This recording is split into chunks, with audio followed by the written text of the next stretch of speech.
If you could go back in time and kill baby AI Hitler, would you?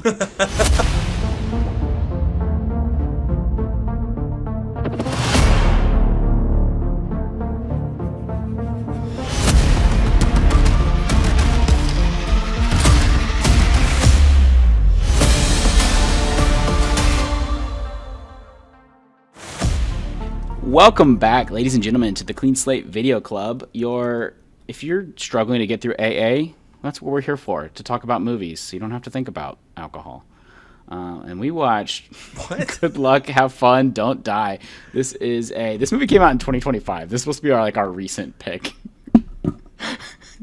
We both thought this was like a new streaming movie. It just came out on streaming.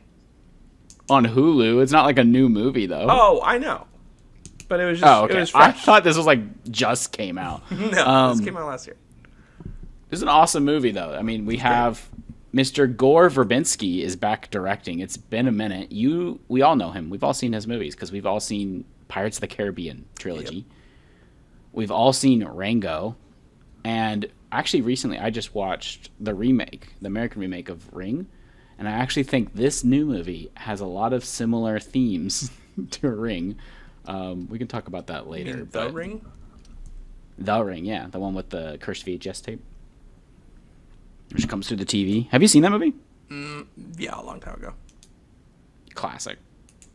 Anyways, let's get into it. Let's hear that star-studded cast too. We have a decent amount of actors. I love this here. cast. We have Sam Rockwell, who, if you guys don't know, he is from Seven Psychopaths or Three Billboards Outside of Ebbing, Missouri, Confessions of Dangerous Mind. He's also kind of like a character actor. If Argyle. I'm just reading his stuff. I don't know anything. You've seen him. Richard Jewell. I like Richard Jewell. Haley Love Richardson. I don't know her at all. Apparently she was in Shake It Up.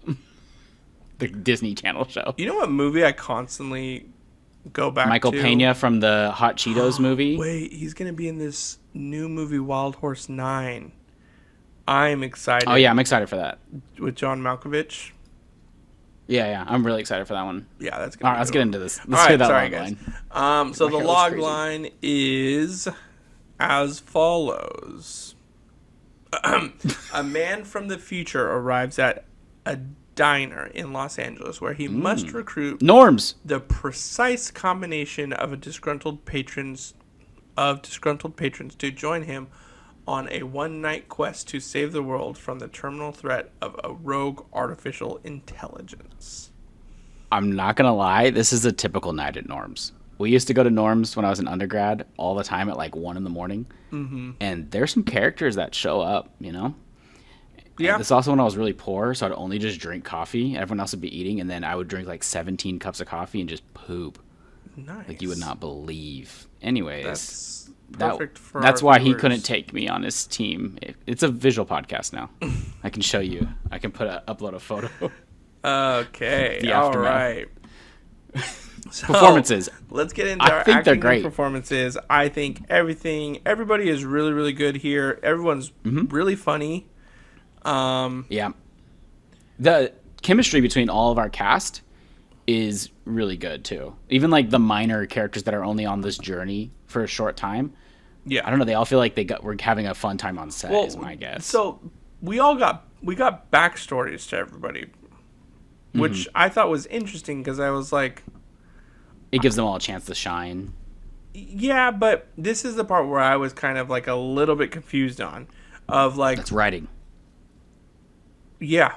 Performances. So I always combine these two. I'm sorry. Yeah, we can't combine them. I'm sorry. Anyway, performances. So everybody on a base level, they all kill it. Does really well together, especially for jumping in, and then now and I think it's a part of it is because the man from the future, which is literally his character's name, is that's funny. I didn't realize that. He will say, "Oh, you die within 15 minutes," and trust me, he's funny. So I think performance is the best part of this. All of that kind of brings it together in a really funny way.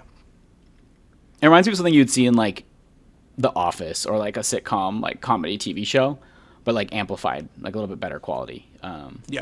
Yeah, I think they all killed it. I'd give it a 4 out of 5. Yeah, me on too. The performances. 4 out of 5 for this. I totally forgot we watched it. You're not gonna cry or be like, "Oh, this was so sad" or anything. You're gonna laugh, and I think that's even harder sometimes, especially nowadays. Comedies suck nowadays. Yeah, and I actually This is the best comedy I've seen in years. An exception to the rule. Like, this is so funny. It almost kind of. And you're not even a big sci-fi guy, so that's interesting. No, I'm not. Which is also, yeah, you're right. It kind of gave me like a Deadpool kind of vibe to it. Like, it wasn't I could super see like that. funny like Ryan Reynolds is, which again, I get it.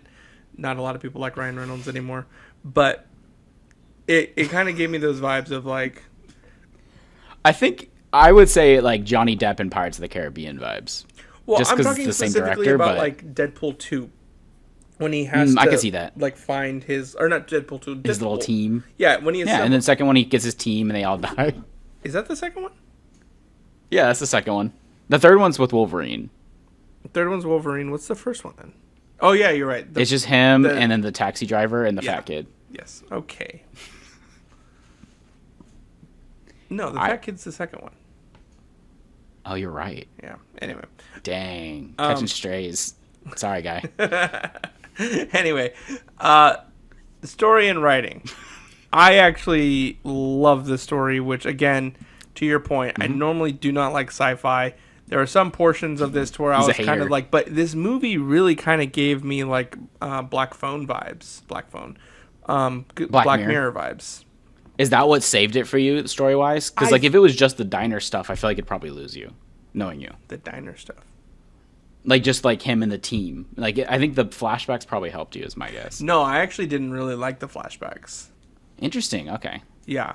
That's interesting. The diner stuff is what really kept me kind of going. Wow. Okay. But like Man from the Future type stuff is never like, I'm not really super to shy away from stuff. It's like when we get into like Star Trek or different, like I like those movies. Like higher science fiction. Like more higher. Outside of, okay, here, I'll give you an example. When at the end of the movie, stuff. Spoiler alert, when she's in that like one zone. Fast forward 40 seconds. When she's in that one area with the like 9-year-old and everything's like kind of like happening around her. That's the type of stuff where I'm like, it's trippy. This is weird. Like, I don't really love that stuff. But like, this is more about like a comic book, technology taking over type stuff. So more realistic, I guess, in some ways. Yeah. So anyway, which is crazy to say where this movie ends up, but it feels realistic. I know. So story and writing here, I think, are really, really good. For me, some of the things I didn't necessarily like think needed to be in here. Okay. So like the flashbacks, is that some of the flashbacks? Yeah, I just like it didn't, because some of them aren't essential to the plot. Yeah, like the obviously one with hers the son, is the main girls. Is that one's essential? But like the teachers, that, I mean, I guess it kind of showed more of the takeover. I kind of feel like that one could have been placed in a better spot in the movie. Yeah, maybe it should have started off with the son being murdered or killed, and then that is okay. Can we talk about that? Yeah, that's a crazy Black Mirror-esque concept. Like, oh, you can get your kid like reprinted after you get killed in a school shooting. I was like, yo, what the F, dude? It's messed up. All of the flashbacks it's dark. were like dark. Black Mirror. Yeah, it is kind of funny though too. Like the way they play it is still funny. Yeah. As awful as that sounds, we're like, oh, our kid died like 3 times in a mass shooting, so we've edited it to just be like really tall and Muslim. What? It's so funny. I don't know. I thought that was good, but I agree that. See, I did like the flashbacks, but I don't think any of them were strong enough to stand on their own without the whole movie. And I think if they were better flashbacks that still tied into the overall plot, this would amp the movie up way more for me, because if each thing could stand on its own as a short film, it'd be better, but it doesn't work that way. Yeah. And not all of them are that essential, but overall I think the writing is good. I think the dialogue is fantastic. I wonder how much of it was like improv. I feel like a lot of it could have been. And then I do like the ending. I think the way they wrote leading into that ending, it's like kind of a downer ending, but also optimistic and also funny. So I think they kind of nailed the vibe of the whole movie consistently throughout. Like, it's kind of like a downer movie, but also very optimistic and comedic throughout. So I don't know. I overall really what's really sad about his mom at the end, because it's like, I guess it is kind of like, when you think about it, it is kind of doing like an Avengers type, like different timelines type deal that he's going she's stuck through. in that. That's and her she's life. just stuck there now, which is like where it's dark. like, oh my gosh, this sucks. Yeah. Also, the big cat was so random. Cool I ending. just with the wiener at the end, I was like, yeah. Well, I just happening? I didn't get it. I was like, why do we have this anyway? Okay, let's talk about cinematography, I loved visuals, it. and score. Story and writing, I will give a 4 out of 5. Same. I will as well. Cinematography, visuals, cinematography, it's great. I think visually making it look fun still, while like not much is happening. Can you hear me? Yeah, it's like you push it down and then it sounds super echoey, but I think. Can you hear it now? Yeah, it's good. Okay. Sorry, it's not sponsored by T-Mobile anymore. So, anyways, I think visually the movie is really good. Some of the CGI loses me a little bit at the end, and the cat is a little over the top. Like, I don't know how else you would make that. It became like horror Toy Story. It became like Toy Story 1. It was like Toy Story at the end. Toy Story. Some of that is just got a little iffy, but I was already sold on the universe at that point. Yeah. So if you're gonna introduce me to like dumb stuff like that, go for it at that point. Yeah. I will say the flashbacks, as far as like, I guess it's more set design, was so bland and boring visually. And I do think it was set design. And I know they're trying to do like the Black Mirror thing, but I've never been literally like bored visually in Black Mirror. Yeah. So it just felt like too sterile. I don't know. I guess they're trying to like make fun of like the way we are now in actual life. Yeah. But I don't know. It just didn't work for me visually. I think they could have made it more interesting or creepier in that. But overall, the visuals are great. The score, I don't remember it, but I'm sure it was good. Yeah. That's not like a dig or anything. I just don't remember it. The cinematography is fun though. Like they have different different ways of like wides or different like the zoom ins from like the execution on that is great. Yeah, all of that is really good. Similar thing for me though. Visually, I can kind of see where you're at. Especially towards the end of the movie, it gets worse and worse. But for me, the different places that kind of made it boring for me was like when they're running in like the like parking garage or so like I definitely feel that. But yeah, score don't really remember. So I'll give this a 3 out of 5. It's still pretty good for cinematography. That held up really well, or not held up, but that just like kept me really invested. It was serviceable. It did a good job overall. Okay, cool. So editing and pacing, I'm gonna actually give this my lowest one, the ding, because I'm gonna give it 2 out of 5. It's just like I wasn't expecting it. I think if they would have set it up a different way, it probably would have worked better. But I had no idea that's what the movie would be. I was actually like kind of disappointed at first. Yeah. Like the first flashback, and like because it got to a point where the diner stuff was so exciting, and I was like, oh, I can't wait to see what's gonna happen. And then it flashbacked. I was like, why is Michael Pena here? Yeah, exactly. And that's where I was just like, at first I thought I missed something. I was like, oh, did they get their assignments to like go take care of stuff? But then I realized there was a flashback, and I was like, okay, wait, so how did their flashback especially tie in? And I think the only reason their flashback existed was to say that these kids are so obsessed with social media. But I felt like that was already, like that already was taken care of once he first enters the diner. Like he grabs everybody's phones and is throwing them. Everybody's already on their phone. So I don't know. And it also kind of became like the SpongeBob movie with that scene where they all get the chum bucket helmets and they become like these zombies. Yeah. It was like the scariest, most unscary zombies I've ever seen in my life. Yeah. And they weren't really that frightening in this. Yeah. I think they could have been scarier. The kids, like I wanted to see them rip someone to pieces. Yeah. I think that would have been way more useful of that flashback. For sure. That's kind of writing too.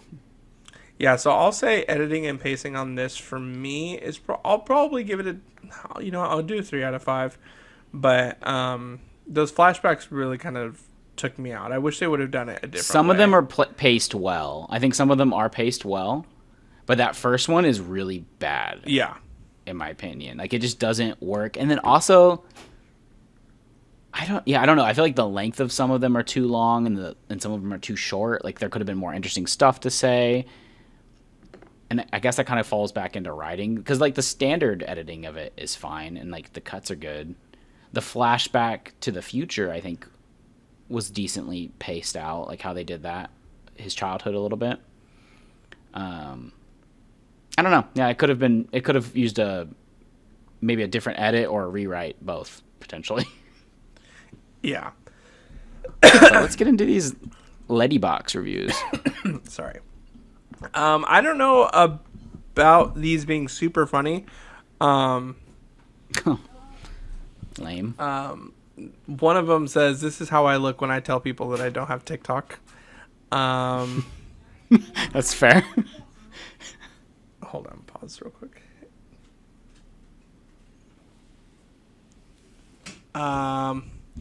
Bonkers. Gore is simply yelling at a wall here. So happy he's back. Much of it is so memorable and vibrant, a proper display of his technical prowess. The conclusion does enter the realm of too nonsensical even for him, but it's still a lot of fun. I don't think so. Was this a bomb? No. What? I'm seeing that the budget was 20 million and the box office was 9.7. Yeah, makes sense. If only Wi-Fi allergies were real.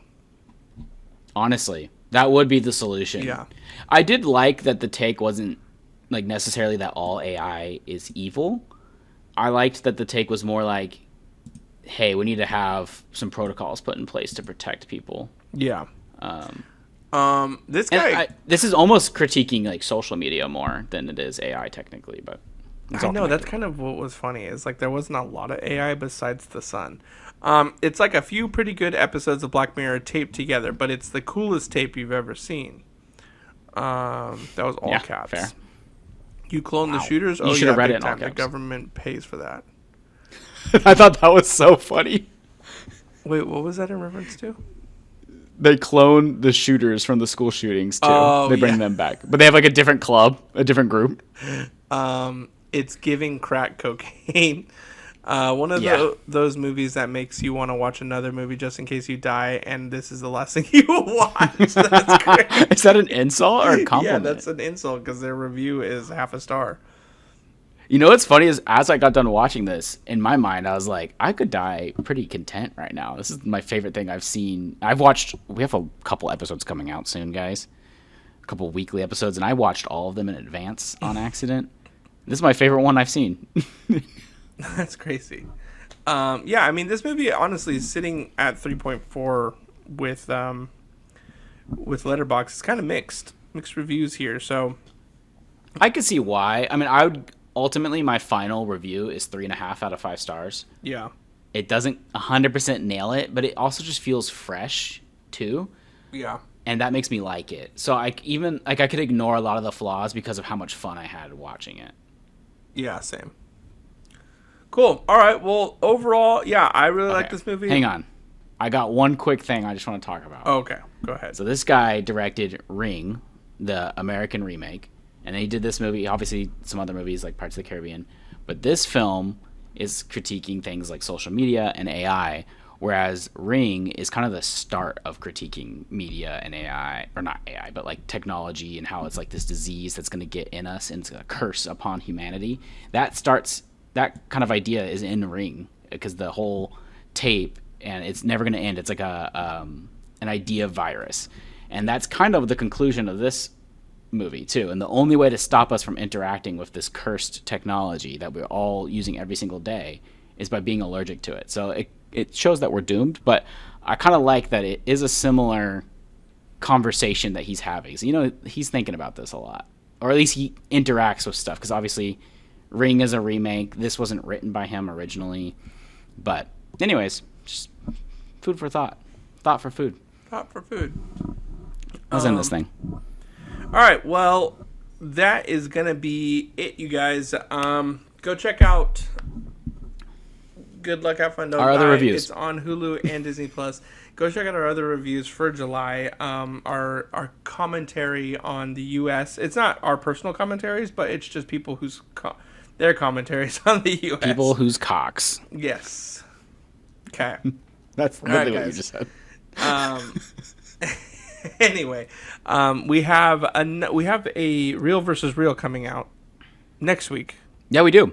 I'm very excited. This is a fun one. I loved talking about demon possession. Right. Yeah, and I think we're skipping real versus real for August, or am I doing that one? I think we are. We don't know yet. Because we're doing Spider-Man we're skipping for it. August. Yeah, we're skipping it. Yeah, for August. Spider-Man's coming out the end of this we'll month, guys. We're so excited. Actually, I think by this time we might have already seen it. Or I might be going to see it. I already have my tickets, actually. So I already bought my ticket for the Odyssey. Why? That comes out like next week. Yeah, I know. I have my ticket for next week. I hope they do some cool bucket for it. Cause... I'm going to go watch it in 70 millimeter. They do. They have an IMAX camera bucket. Oh, what? I wish it was like... Also, Evil Dead Burn is out now, and I want to talk about it, but I'm going to wait. That might be a special episode. Maybe that'll have to be my Halloween pick. But yeah, I was going to say, what's I'm in pretty this? sure it's in our Hollywood thing. Halloween. Dude, you're my anyway, Hollywood guys, pick. Thank you so much for watching. We will see you next week. Be kind, rewind, follow us on all of our social medias. Peace.